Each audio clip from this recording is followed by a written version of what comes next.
السلام عليكم داود يلي dhegeystayaal waa markaani wararkii warbixinadii ugu xiisaha xamaasada badnaa hadahan oo kale Israac Media ka daawo jirteen waxa kamid ah digniin loo diray waxgaradkii soo xulay golaha shacabka koonfur galbeed xiisad dagaal oo laga soo sheegayo gobolka Sanaag waa sidii xaaladda caafimaad ee gudoomiyaha gobolka Banaadir qodobadaas iyo qodobo kale idin qarinayna ayaad ku daawo doontaan barnaamijkeena hadduu ebeedmo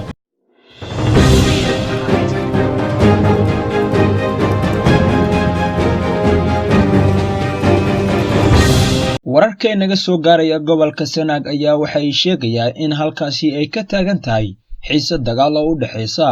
ciidanka Somaliland iyo sidoo kale kuwa uu hogaamiyo Cornel Carre deegaanada duleedka magaalada Cerigabo ayaa lagu soo waramayaa in xiisadani ay ka taagan tahay iyadoo xilli walba la filan karo isku dhac labada dhinac shala ayay heed markii jabhada Cornel Carre ay duulaan ku qaaday saldhig ay ciidanka Somaliland ku lahaayeen deegaanka Karinka waxaana ka dhashay khasaare kala duwan labada dhinac ayaa mid walba dhankiisa guul sheegtay balse saakay ayaa lagu waabariyeystay xiisadani labada dhinac taliska ciidanka gaarka ee koonfur galbeed ayaa u digay waxgaradka ku sugan magaalada Baydhabo ee soo xulay xildhibaanada golaha shacabka ee baarlamaanka federaalka Soomaaliya Cornel Mahad Cabdiraxmaan Aadan taliyaha ciidanka oo warbaahinta la hadlay ayaa sheegay in go'aan dhanka amniga ah laga soo gaaray waxgaradkii ay u yeereen al-shabaab waxa uu sheegay in marnaba aan laga aqbali doonin qof ka baxa Baydhabo isla markaana u taga al-shabaab isagoo cafis raadinaya taliyaha ayaa sheegay in ciddii falkaasi samaysa ay u aqoonsan doonaan al-shabaab isla markaana ciqaab ay muteysan karaan shabaab waxay u yeereen ergooyinkii oo ay leeyihiin imaada waxa ay leeyihiin waa la idin cafinayaa waxay rabaan inay dadka dhaqaale ka qaataan ama ay ka qaadaan qori iyo rasaastiisa dadna waa ay diideen dadna way ogolaadeen kuwii ogolaaday waa shabaab adiga oo jooga Baydhabo oo nabad qaba ayaa baadiye waxa kaaga yeeray niman burcad ah oo aaday al-shabaab baa tahay magaalada Baydhabana kuma soo noqonaysid ayuu yiri taliyaha al-shabaab ayaa dhawaan muddo u qabtay waxgaradkii soo xulay xildhibaanada golaha shacabka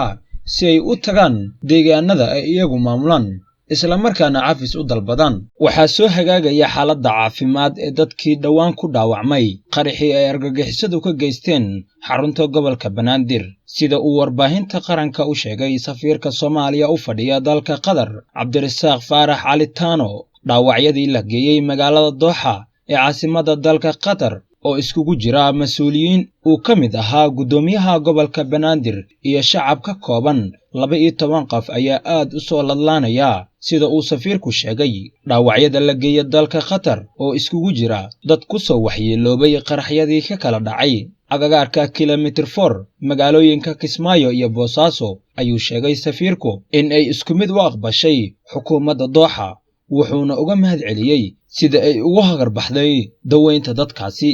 dawladda Qatar waxay sameysay dadaalkii ugu weynaa waanan uga mahad celinaynaa laga bilaabo jawaabtii degdega ahayd ay soo bixisay in 24 saac wax ka yar ay noo soo dirtay diyaarad iyo dhaqaatiir 19 ka kooban dhaawacyadii oo dhan ay qaaday iyo dhaawacyo ay ku soo dartay dhaqaatiirtu dhaawacyo hore oo iskugu jira kuwa laga keenay Boosaaso Kismaayo iyo kilomitir 4 marka waa uga mahad celinaynaa in ay noqdeen dawladdii ugu horeysay ee jawaab degdeg ah ka bixisay ayuu yiri safiirku safaaradda iyo jaaliyadda Soomaaliyeed ee dalka Qatar ayuu sheegay in ay sameyn doonaan dadaalo dheeri ah wuxuuna intaa raaciyay in ay sameeyeen dad heegan ah oo mar walba ka warqaba xaaladda dhaawacyada xaaladda gudoomiyaha gobolka Banaadir Cabdiraxmaan Cumar Cusmaan ayuu sheegay in ay aad u soo hagaagayso lagana filayo in uu dhawaan ka bogsoodo dhaawacii soo gaaray isaga oo muujiyay yidadiilo wanaagsan iyo isbeddel caafimaad